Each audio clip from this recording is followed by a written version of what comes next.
The new patch notes are just released and it looks like they kinda nerfed the Blood Knight and Necromancer.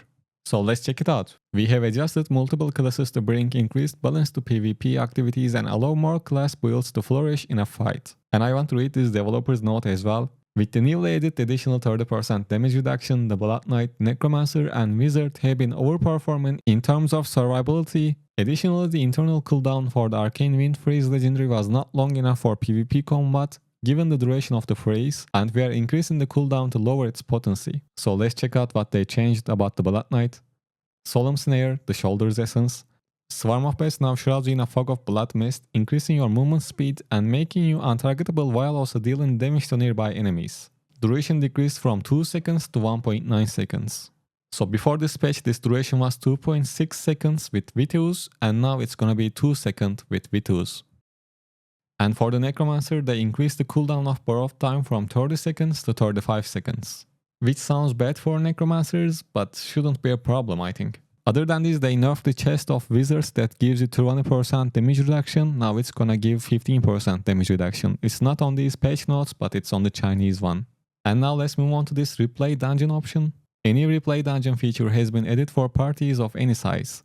Once your party has reached the end of a dungeon, the player who clicks taps the exit portal will have the option to invite their party to run the dungeon again.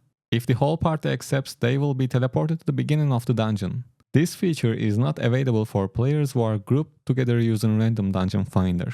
Well, that's a bummer in general, but this is a good option to have in the game. Combat rating for items have been revamped.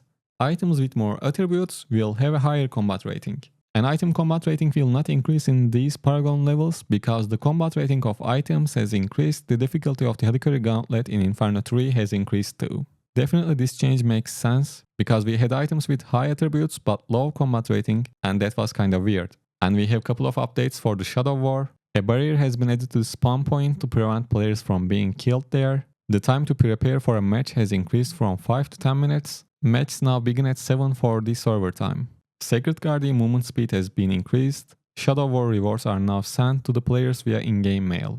In Challenge Rifts, monsters will no longer return to their starting point after moving too far away. And we have a Paragon Trees update. Players can now quickly fill out notes on their Paragon Trees using a new quick add function. We hope this feature update leads to less time spent on this menu and will make resetting your Paragon points a breeze. Yes, thank you, we were asking for this for a long time now. Next, we have something about the inventory. Low-leveled Fabled Whips can now be destroyed. We believe this change will provide players with increased inventory management options. Also, a new cosmetic step has been added to the inventory. The Hollow's Wake costumes and fishing rod and other items that temporarily alter the appearance of your character will be stored here. This one sounds okay too.